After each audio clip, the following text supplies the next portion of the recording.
Hello, welcome back to our channel, where we talk about health and fitness. This is episode 7 of the series, How to Start Your Fat Loss Journey. This episode is about tracking fat loss.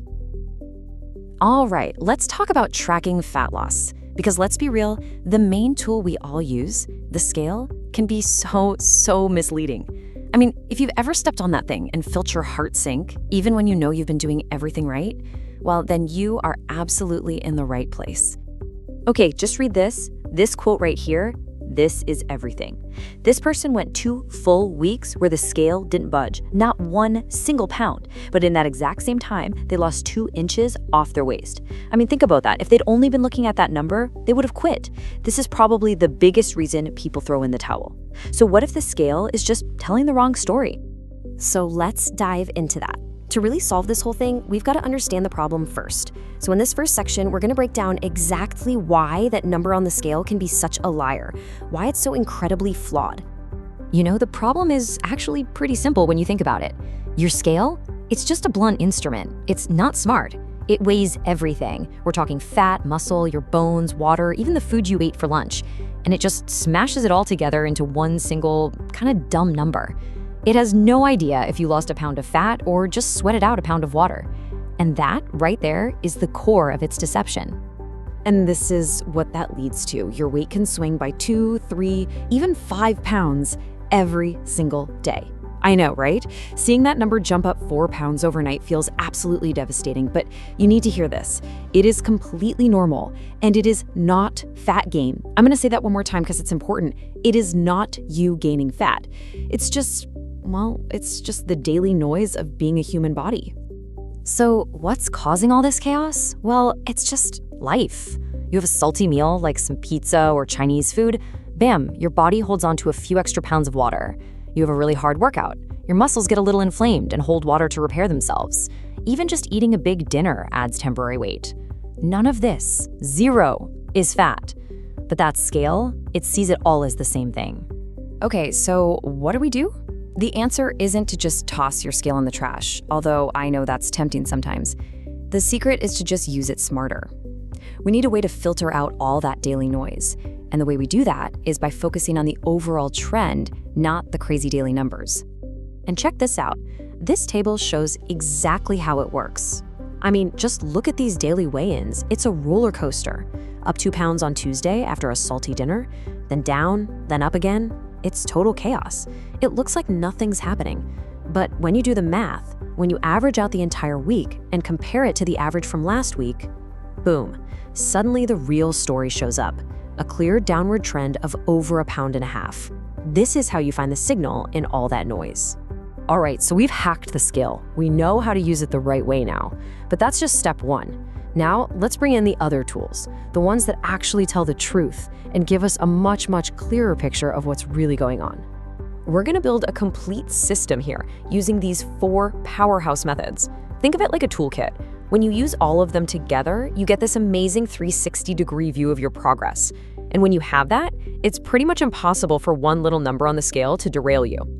First on the list, body measurements. The most important thing to get here is that fat takes up way more space than muscle for the same weight. It's like that old riddle, right? What weighs more, a pound of feathers or a pound of rocks? They weigh the same, but the feathers take up a ton more room. That's fat. So when you lose a pound of fat and gain a pound of muscle, the scale doesn't move, but your waist gets smaller. That's not just a win, that's a huge win. It's called body recomposition, and it's awesome. Okay, next up, progress photos. Now I know nobody loves taking them, but listen to me. These might be your single most powerful tool for staying motivated, but you have to do them right. The key is consistency. Everything has to be the same. Same time of day, same lighting, same angle, same clothes. Do it once a month. Because when you compare your first photo to your third one, trust me, it can be the most mind-blowing, motivating thing you will ever do. All right, this one might be my favorite because it's so simple and so honest. The clothing fit test.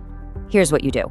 Go find one item of clothing that's just a little too tight right now. Maybe it's a pair of jeans, a favorite shirt, whatever. And then, every few weeks, just try it on. That's it. This test can't be tricked by water weight or what you had for dinner. It only tells you one thing. Are my clothes fitting better? It's pure, undeniable proof. Okay, we've talked a lot about numbers and data, but now we need to talk about something maybe even more important. Let's shift gears and talk about the invisible victories. These are the signs of progress that you can't really measure with a scale or a tape measure, but you can absolutely feel them in your day-to-day life. Just look at this comparison. On the left, you have the stuff we obsess over, right? Pounds, body fat percentage, all that cold data. But on the right, that's where the magic is. More energy, sleeping better, feeling stronger, more confident. I mean, let me ask you, how often do you actually stop and celebrate the fact that you're sleeping like a rock now? These life metrics, honestly, they're the whole reason we do this in the first place. And I mean, really think about it. That feeling when you can carry all the groceries in from the car in one trip. Or when you climb a flight of stairs and you're not even winded at the top. Or maybe you just realize, hey, it's 3 p.m. and I'm not desperately looking for caffeine. These are real, tangible, physical wins that prove your body is changing for the better, no matter what that silly scale says. And this is maybe the biggest one of all, the mental and emotional victories. That feeling when you look in the mirror and you're not immediately criticizing yourself. Or when you eat a meal and there's no guilt attached. Just feeling proud of yourself for sticking with it. These are the changes that actually last. This is what creates real, long-term well-being, long after you've forgotten what your goal weight even was. Please do not ignore these wins. They're huge. Okay, we've covered a ton of ground, so let's wrap this all up.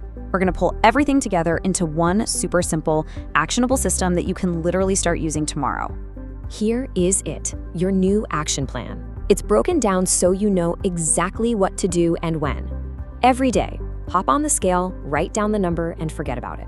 Once a week, calculate that all-important weekly average. Every 2 weeks, grab the tape measure. And once a month, it's time for progress photos and the clothing fit test. And the most important step, always be on the lookout for those non-scale victories. This whole thing, this is your new progress dashboard. So in the end, it's not about hating the scale or getting rid of it. It's just about putting it in its proper place. It's just one tiny piece of information in a much bigger, way more exciting story. And that's the real question I want to leave you with. When you start collecting all the other data points, the pictures, the measurements, how you feel, what amazing story is the rest of your data going to tell? Thanks for watching. Subscribe our channel, which give us motivation to make better content for you. See you in the next episode.